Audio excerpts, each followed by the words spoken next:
C'est l'un des smartphones que je vais énormément aimer cette année, que j'ai déjà beaucoup aimé l'année dernière et que je vais beaucoup aimer cette année. C'est le Zenfone 10 de Asus. Pourquoi? Eh bien parce qu'en fait, il fait un truc que les autres ne font quasiment plus, c'est-à-dire proposer un tout petit format. Tout petit format. Il est extrêmement compact et c'est vraiment le gros point fort de ce smartphone parce que la plupart des smartphones vont avoir des écrans de plus en plus grands. 6,5, 6,7 pouces, ça devient énorme. Alors ce qui est génial, c'est qu'on a un vrai confort lorsqu'on va regarder du contenu vidéo et compagnie, mais il y a plein de personnes qui ne veulent pas nécessairement d'un très grand smartphone. Et alors Asus, du coup, a pris le pli, surtout l'année dernière, ça a vraiment été affirmé l'année dernière avec le Zenfone 9 et je vous l'ai déjà montré, je l'aimais déjà beaucoup, avec un écran un peu plus petit. Et là, ils continuent dans cette démarche avec le Zenfone 10. Alors pour autant, bien qu'ils aient un écran petit, ils n'ont absolument pas lâché la performance. Il y a beaucoup de performance. Donc aujourd'hui, je vais vous présenter ce smartphone que Asus m'a gentiment envoyé en avant-première. D'ailleurs, gentiment envoyé un, mais pas qu'un, plein. J'ai quasiment toutes les couleurs. Il manque juste le noir. Bon, le noir, c'est noir, vous saurez. Donc là, comme ça, on peut bien se rendre compte. Je vais donc vous présenter aujourd'hui le Zenfone 10 d'Asus. Vous allez voir, c'est un smartphone qui est super cool parce que niché, mais aussi super intéressant. Allez, on y va. Si vous connaissez Asus dans le monde des PC, dans le gaming, avec ROG. On le connaît également dans l'univers du smartphone de gaming avec le ROG Phone qui est une petite tuerie. Je vous ai présenté la dernière version cette année qui est juste top. Donc allez voir ma vidéo s'il vous intéresse parce qu'il est super cool. Et puis surtout, Asus n'est pas un très gros vendeur de smartphones. Et puis ils se disent, bon, bah il y a un moment, les smartphones c'est bien, on essaie de proposer des innovations avec les caméras qui flippent, les ci, les ça. C'est bien, mais c'est pas la marque qui va le plus cartonner en termes de vente de smartphones. C'est pas non plus la marque qui a le plus gros budget marketing là-dessus. Donc ils se sont mis dans une niche. C'est-à-dire avoir des smartphones avec des tailles d'écran assez réduites pour des personnes qui ne veulent pas des très grands écrans. Et si vous regardez aujourd'hui, vous allez voir qu'il n'y a pas énormément de marques qui proposent des tailles d'écran assez réduites, du petit en dessous de 6 pouces. Vous allez avoir l'iPhone SE qui est toujours en catalogue d'Apple, vous allez avoir les iPhone mini, le 13 mini, mais au-delà de ça, sur Android, il n'y a vraiment pas grand-chose. Donc Asus est rentré dans la brèche et dit aujourd'hui, le Zenfone est un smartphone avec un petit format. Vous avez un petit écran de 5,9 pouces. 9 pouces, c'est des brouettes et qui enfin un smartphone avec un écran en dessous des 6 pouces, c'est ce qui est plutôt pas mal et ce qui va venir nous intéresser ici. Alors ce qui est cool quand même, c'est que, eh bien que vous ayez un smartphone qui soit avec un écran compact, en termes de prise en main, il est très bon. Regardez là dans la main, c'est pas du tout déconnant, ça va, ça se prend bien. Alors une fois de plus, j'ai pas des très grandes mains, mais ça déconne pas et ça va vraiment bien. Ça c'est vraiment un très gros point fort qu'on va venir aimer sur ce smartphone. C'est la compacité, c'est également la finesse. Il fait un petit 68,1 mm. Alors bon, c'est pas très évident de se rendre compte comme ça, mais je le trouve assez fin et ça c'est bien. Si vous venez le mettre à côté d'un iPhone 14 Pro Max, eh bien vous allez voir que en termes de taille, c'est quand même relativement différent. Vous voyez, il est quand même vachement plus petit sur le côté. En termes de finesse, il est également aussi un peu plus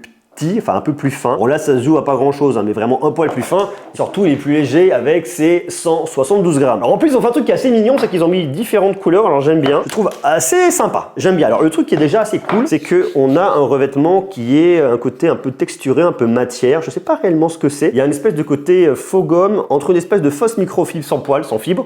C'est assez bizarre je sais, mais on sent vraiment la matière sur le doigt. Alors le truc qui est cool, c'est qu'il n'y a pas de traces de doigt. Après ça laisse quelques petites impuretés qu'on peut venir normalement nettoyer. Mais bon voilà, rien de déconnant. Alors vous l'avez soit en bleu comme ça, soit il existe en blanc si vous voulez un truc neutre, cette espèce de blanc glacé qui est assez joli. Alors il y a aussi un noir de base, mais je l'ai pas. J'ai aussi cette couleur verte que je trouve très jolie et puis il y a cette espèce de petit rouge un peu cassé qui est aussi assez élégant. Alors personnellement, je vais venir préférer le bleu. Je le trouve un peu plus joli. Je sais pas pourquoi. Après c'est une question de goût, les couleurs. D'ailleurs dites-moi vous, quelle est votre couleur préférée en bas. L'autre truc qui est assez marrant et assez distinctif, c'est de grosses optiques qu'on va venir retrouver sur le côté qui pour le coup sont vraiment juste énormes. Vous voyez, ça fait des espèces de gros yeux. Alors, je trouve ça marrant, ces grosses optiques, ça vient de typer, mais tout de suite, ce que je vois et ce qui je trouve un peu dommage, c'est que pour voir qu'on est sur le flagship d'Asus, on n'a pas de téléobjectif. C'est un choix de la marque, grand angle, ultra grand angle. Vous allez voir qu'ils ont fait un super boulot au niveau de ce grand angle, mais il n'y a pas de télé, donc sur un smartphone haut de gamme, c'est quand même con de ne pas pouvoir avoir un téléobjectif pour venir zoomer dans l'image. Au moins un x2 optique, ça aurait été bien. C'est pas le cas, ça sera uniquement du numérique. Et bien qu'on ait un capteur de 50 mégapixels, ça fait quand même un petit peu râler de ne pas pouvoir avoir un zoom optique ici. Vous voyez, on peut rapidement être un petit peu limité, alors que certains autres vont jusqu'à un x10 optique. Là, bon, il y en a pas. Côté photo, je trouve ça assez efficace sur le grand angle, que ce soit la fontaine qu'on a devant, que ce soit les détails au niveau des personnes, les différentes zones d'ombre, le soleil, c'est assez joli. Alors, il y a un petit peu de bruit ici et par là, mais globalement, le rendu est correct, il fonctionne bien. Alors, l'ultra grand angle va pas être la même sauce, hein, soyons clairs, c'est pas le même capteur, ça va être un peu plus désaturé par rapport au grand angle. Alors, on peut venir zoomer numériquement en x2, on peut, et après, on évite de se rapprocher trop près parce que comme c'est du zoom numérique, c'est pas ouf, mais dans l'ensemble, le taf est fait. Et sur ce capteur grand angle, j'aime bien. Alors, vous allez voir, je vous en montre quelques-unes. C'est plutôt assez efficace. Là, la cathédrale de Clermont-Ferrand, magnifique, me direz-vous. Venez nous voir, vous allez voir, c'est joli. L'ultra grand angle, pas mal, mais un peu plus déformant. On le voit notamment ici au niveau des jambes de jambe. Mais vu comme je l'ai fait ici, forcément, c'est normal. Et ici, rien de déconnant. Mais globalement, c'est pas mal. Jusqu'au zoom numérique x2, ça va pas mal. Là, c'est pareil. Et je trouve ça assez joli, très efficace. Entre d'un côté, la zone d'ombre qu'on a là, le ciel. Bon, voilà, c'est plutôt pas mal. Il y a un côté légèrement un poil sursaturé au niveau du ciel, mais un poil, pas grand. Le mode portrait aussi fonctionne pas mal et détourne plutôt bien. Là, petit point de détail ici où il a eu un peu plus de mal, mais dans l'ensemble, le taf est fait. Regardez, là, ça fonctionne quand même plutôt pas trop mal. La caméra de selfie, elle est quand même en dessous. Du mal à être net, c'est pas GG, pas venir recommander. Par contre, votre caméra arrière, elle est hyper efficace. Regardez là, il fait beau, il fait chaud, c'est efficace, c'est joli. L'ultra grand angle, une fois de plus, il y a la différence au niveau de la saturation. Mais sinon, globalement, c'est pas trop mal. Alors là, il y a eu un petit peu de mal, là, vous voyez. C'était un peu plus orangé, je les ai un petit peu moins. Alors, c'est pas parfait, il manque encore quelques petites choses. Peut-être que Asus pourrait venir corriger d'un point de vue algorithmique, mais dans l'ensemble, le rendu est quand même relativement correct. Par contre, j'aime bien après, alors vous avez ce petit picto ici de Asus qu'on retrouve sur le côté. J'aime bien parce que ça vient vraiment le dessiner. J'ai le nom du smartphone, Asus Zenfone, et j'ai les petites flèches rouges. Petites flèches rouges à gauche, petites flèches rouges à droite pour vraiment venir indiquer la photo et venir le signifier, le marquer fortement au niveau du smartphone, comme expliquant que c'est quelque chose qui est fort et qui est dans l'ADN de ce produit. Donc vous voyez, on a vraiment deux gros points distinctifs et deux gros points forts. Vous voyez à l'arrière, c'est la photo, à l'avant, c'est cet écran, avec également ce capteur d'empreinte digitale qu'on a sur la tranche, qui déverrouille rapidement, qui est bien, qui est pratique. Et alors vous allez voir, il y a plein de fonctionnalités qui sont venues mettre Asus, et notamment une fonctionnalité qui est vraiment géniale, vu qu'ils ont vraiment orienté ce smartphone au niveau de la photo. Et bien, ils font un truc très cool, c'est-à-dire que vous êtes là et d'un coup, tiens, il se passe quelque chose et vous voulez faire une photo, sauf que le temps d'allumer votre smartphone, d'aller dans l'application photo et de mettre en face, c'est passé. Donc, le coup de génie d'Asus là-dessus, c'est de se dire, ok, on va faire un truc, on va appuyer 2 fois ici, tac, tac. Et là, ça prend 3 photos à la suite. Et vous retrouvez vos photos directement là. Alors, le truc est assez malin parce qu'en fait, ça vous shoot directement. Et vous n'avez pas ces 2-3 secondes que vous perdez. Vous voyez, tac, tac, vous appuyez, ça shoot. Alors, la seule contrainte que vous avez, c'est soit d'avoir le smartphone à la main, soit de le sortir de la poche et de faire, attention, tac, tac, hop là, ça shoot directement. Ça vous a pris les photos et vous les retrouvez là. Vous voyez, vous êtes là, vous êtes beau, vous me faites un joli sourire, bravo à vous. Donc ça, c'est extrêmement malin et je trouve ça bien vu de la part d'Asus. C'est comment rajouter des petites fonctionnalités pour rendre les choses un peu plus malines. Et c'est là où aussi Asus est assez fort, c'est du point de vue de l'expérience logicielle, parce qu'ils ont quand même pensé à pas mal de choses. Alors après, si ça vous intéresse, je vous laisserai aller fouiner dedans, mais vous avez pas mal de petites choses au niveau de la gestion de l'énergie, au niveau de la gestion de la recharge, qui est assez malin. On peut venir choisir comment on va venir recharger, on peut programmer sa recharge. Vous voyez, économie d'énergie programmée, on peut passer sur un mode durable, par exemple, entre 2h du matin et 6h du matin, pour éviter de venir taper dans la batterie. C'est bien parce que la nuit, globalement, on l'utilise pas, donc tout ce qui va être notification, et si et ça, on le bloque et on s'emmerde pas. Entretien de la batterie, charge lente, charge planifiée. Bref, ça c'est un truc qui est pas nouveau, qui existait déjà avant chez Asus, mais je trouve très cool. Sélectionner une limite de charge, vous voyez, moi je vais la tomber à 80, je vais pas charger à 100%, je charge à 80, comme ça j'évite de venir abîmer ma batterie et d'aller trop loin. Recharge planifiée, je peux dire je vais recharger par exemple entre 4h du matin et 7h du matin. Si je le branche sur le secteur, il va pas charger toute la nuit, charge et puis décharger quand il arrive un peu vers le haut, décharger, recharger, c'est pas très bon. Se chargera uniquement dans le laps de temps que je lui dis, ça c'est bien. Donc vous voyez, il y a toutes ces petites optimisations qui sont vraiment très malines ici de la part d'Asus. Autre détail, mais pas uniquement un détail, vous allez dans l'affichage et vous avez le taux de rafraîchissement. Alors le taux de rafraîchissement, il est en automatique. Et vous voyez, je vais avoir du 120, 90, 60 Hz. Et en fait, il va monter jusqu'à 144 Hz, mais uniquement lorsque vous serez en train de jouer un jeu. Donc ça, c'est pareil, c'est vraiment dans l'ADN d'Asus, le gaming. Vous voyez, je me lance un jeu, je pars du haut de la gauche et je vais tac comme ça. Et là, j'arrive dans le mode jeu d'Asus, le Game Genie, dans lequel je vais pouvoir faire plein de choses. Là, le taux de rafraîchissement, il est en automatique. 60, 90, alors vous le verrez pas bien, c'est écrit en tout petit, 90, 120. Et là, je passe en 144 Hz, mais une fois de plus, il faudrait une loupe pour que je vienne vraiment vous le montrer. Vous voyez, là, je suis en 144, automatique, 60, 90, 120, 144. Après, là, je suis en mode dynamique, mais je peux venir changer également la façon dont je veux venir jouer. Et sur un mode un peu plus brutal, un mode qui va économiser un peu plus d'énergie. Donc, vous venez vraiment le mettre où vous voulez, comme vous voulez, en fonction du jeu, en fonction de ce que va vous demander le jeu, en fonction de la batterie qui vous reste également, tout en sachant que, et là, vous êtes vraiment pas limité, vous êtes sur un Snapdragon 8 Gen 2, donc des processeurs le plus rapide, le plus performant du moment, signé Qualcomm, qui va très bien. Alors, au-delà de ce mode jeu, c'est vraiment un smartphone qui tartine un max et vous avez aucun problème là-dessus. Donc là, vous le voyez, on va jusqu'à 120 Hz pour tout ce qui va être affichage multimédia, mais après, pour tout le reste, eh bien, vous montez effectivement 144 Hz pour le gaming. On est sur un écran AMOLED, résolution Full HD+. Il y a un autre point sur lequel Asus travaille vachement. Alors eux, ils travaillent avec 10 racks au niveau de l'audio. Ils vous ont mis des haut-parleurs stéréo avec un haut-parleur ici et un deuxième haut-parleur qui va se situer là. Alors après, il y a plein de petites technos au niveau de la spatialisation de l'audio. Je trouve pas mal au niveau de l'audio. Comme un peu tous les smartphones, comme vous n'avez pas une symétrie parfaite au niveau des haut-parleurs, on va avoir un son qui va être un peu plus médium sur la gauche et un peu plus rond au niveau de la droite. Le truc par contre qui est vachement bien, c'est qu'ils ont un smartphone qui est malgré tout assez complet, bien bien que vous n'ayez pas de téléobjectif, c'est que vous avez ici une prise jack 3.5. Donc si vous voulez venir brancher un casque, vous pouvez. Donc vous êtes en hi-res audio sans problème. Et vous êtes également en hi-res audio wireless, vous avez du Bluetooth 5.3. Donc globalement, techniquement, il y a ce qu'il faut derrière. Vous avez en plus, alors vraiment pour penser un côté un peu plus technique, il travaille avec Qualcomm au niveau du Snapdragon Sound. Vous avez de l'aptX adaptative et vous avez également de l'aptX lossless. Comme ça, vous savez tout. Comme c'est une bête de compète, alors là, je vais pas vous l'ouvrir pour vous le montrer, mais vous avez en termes de techno tout ce qui va bien à l'intérieur. Vous avez soit 8, soit 16 Go de RAM, carrément. On va pas jusqu'à 12, on va jusqu'à 16, on pousse plus loin. C'est de la LPDDR5X, dernière techno de RAM qui va très bien, qui va très vite. Et vous avez soit 128, soit 256, soit 512 Go de stockage en UFS 4.0. Ce qui est également intéressant avec cette technologie de RAM et cette technologie de stockage, c'est qu'elles vont venir jouer au niveau de l'autonomie. L'autonomie de votre smartphone, c'est pas uniquement la taille de votre batterie. Ici, à titre d'information, vous avez une batterie de 4300 mAh.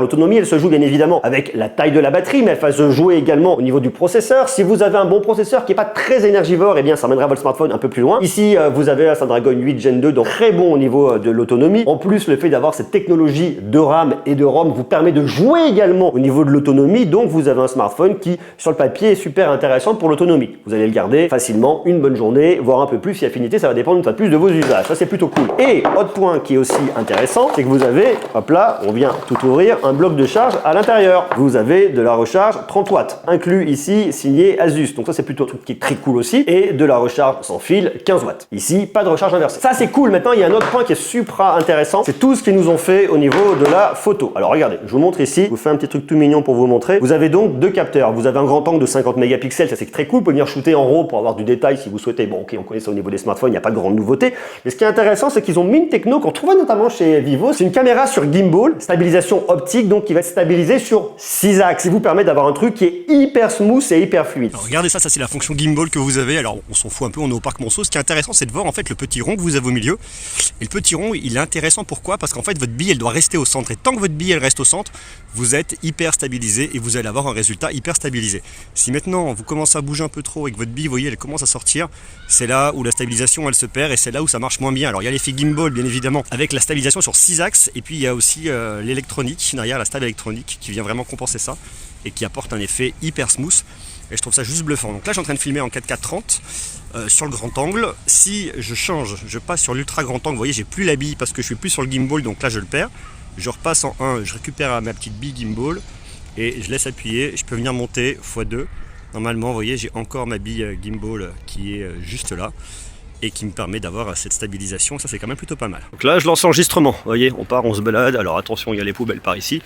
On a la bille qui est au centre. Alors vous ne le voyez pas, mais moi je le vois parce que je suis en train d'enregistrer. Et ça ne bouge absolument pas. Donc là, je fais attention parce que, hop là, je redescends là. Et vous allez avoir un résultat qui est hyper smooth, hyper fluide. Alors je ne vais pas aller courir, je ne vais pas aller faire le foufou avec. Mais voyez, on peut se déplacer tant que la bille reste au centre et je vois qu'elle reste dedans. Il y a la stabilisation, ça ne bouge pas, c'est pratique, ça c'est hyper cool. Et je trouve ça juste hallucinant. Alors c'est vachement bien parce qu'en fait ce smartphone ça permet de le dédier à pas mal de personnes. On pense à tous les créateurs qui veulent pas s'embêter, qui veulent une super stabilisation, ou des gens qui comme moi ont un tremblement essentiel et pour le coup là ça va pas bouger. Donc je trouve ça juste hyper efficace de pouvoir l'avoir comme ça. Donc je sais pas ce que vous en pensez, dites-le moi dans les commentaires. Est-ce que vous trouvez ça efficace, oui, non? Après je vais switcher là sur l'ultra grand angle. Donc là ça va venir saccader davantage. On va plus sentir les mouvements parce que, regardez là je monte, je descends, parce que forcément je suis pas sur la même... sur cette gimbal et je repasse en 1 et là je vais pouvoir remonter, redescendre un peu, vous voyez, je bouge, oh là j'ai bougé un petit peu, normalement ça ne va pas bouger, donc ça c'est quand même vachement cool. Ça c'est intéressant pour deux choses. La première chose c'est pour la photo, ça vous permet d'avoir des photos qui ne bougeront pas quelles que soient les photos que vous allez faire sur votre grand angle, pas sur l'ultra grand angle bien évidemment ici. Donc ça c'est grâce à la stabilisation optique. Le deuxième point qui est intéressant c'est sur la vidéo bien évidemment, ça va être smooth, ça va être beaucoup plus simple, vous fera des vidéos qui seront beaucoup plus stabilisées, ça c'est très cool. Maintenant ils sont allés encore un peu plus loin, ça c'est le matériel, c'est au niveau de la stabilisation logicielle. Pourquoi? Je vous explique. Parce qu'en fait ce qu'ils sont venus faire c'est de se dire ok, la stabilisation optique c'est bien, mais on va aller plus loin au niveau de la stabilisation électronique. Alors ce qui se passe au niveau de la stabilisation électronique, c'est qu'en fait vous avez votre image qui est comme ça et lui il vient cadrer à l'intérieur pour venir stabiliser électroniquement. Donc en fait c'est bien, c'est logiciel, mais ça mange un petit peu d'image. En fait eux ils ont fait un truc, c'est de la stabilisation électronique adaptative, de l'adaptative EIS. En fait il va venir s'adapter en fonction des mouvements de votre smartphone. C'est-à-dire qu'il va venir stabiliser optiquement, mais stabiliser électroniquement, c'est le terme, enfin d'un point de vue logiciel. Et si votre smartphone bouge beaucoup, effectivement il va venir cropper davantage pour venir compenser. Mais si votre smartphone bouge pas beaucoup ou très peu, peu, eh bien il va venir s'adapter en croppant un petit peu moins et en vous laissant davantage d'informations dans l'image. Donc l'idée, je la trouve plutôt pas mal. Et au niveau de la photo, alors le logiciel sera assez basique, hein, photo, vidéo, intervalle de temps, ok, du timelapse, le ralenti, portrait, le panorama. Le sillon lumineux, ça, vous pouvez venir le faire grâce à cette stabilisation sur 6 axes. Et après, vous pouvez venir ajouter, vous avez également un menu, le mode pro vidéo, un mode manuel si vous le souhaitez. Mais comme il est là, il est déjà pas mal. Et si vous allez dans la photo, vous allez dans vos paramètres, il faut venir, comme je vous l'ai dit tout à l'heure, appuyer sur 2 fois sur le bouton de volume pour que ça vienne faire 3 photos lorsque l'écran est éteint. Eh bien, il faut que vous veniez ici et il faut que vous alliez dans raccourci pour l'extinction de l'écran. Vous cliquez là, ça vous explique comment ça marche, vous l'activez. Alors vous choisissez, soit c'est un quick shot, ça vous prend 3 photos,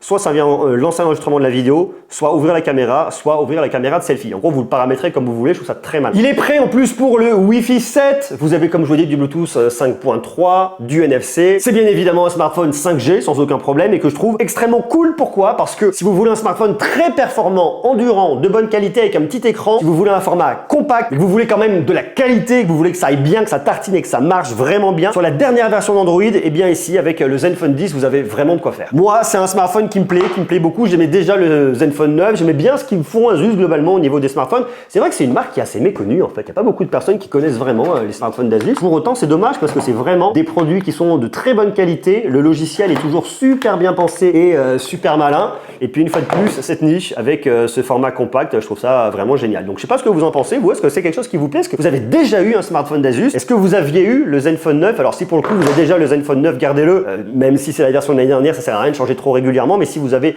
soit un vieux smartphone, soit vous êtes sur iOS et que vous voulez revenir sur Android et que vous voulez surtout un format compact, que vous voulez de la compacité, que vous voulez un écran un peu plus compact, même si quand même, on va pas se mentir, 5,9 pouces c'est assez grand, eh bien le Zenfone 10 est juste topissime. Donc dites-moi ce que vous en pensez dans les commentaires. Personnellement, je l'adore, je trouve très bien. J'ai beaucoup de plaisir à venir l'utiliser, donc je compte sur vous pour me dire ce que vous en pensez. Puis si vous intéresse une fois de plus, je vous mets le lien en bas dans la description. Voilà, je vous embrasse, prenez soin de vous, à très bientôt, des bisous et beaucoup d'amour. Ciao.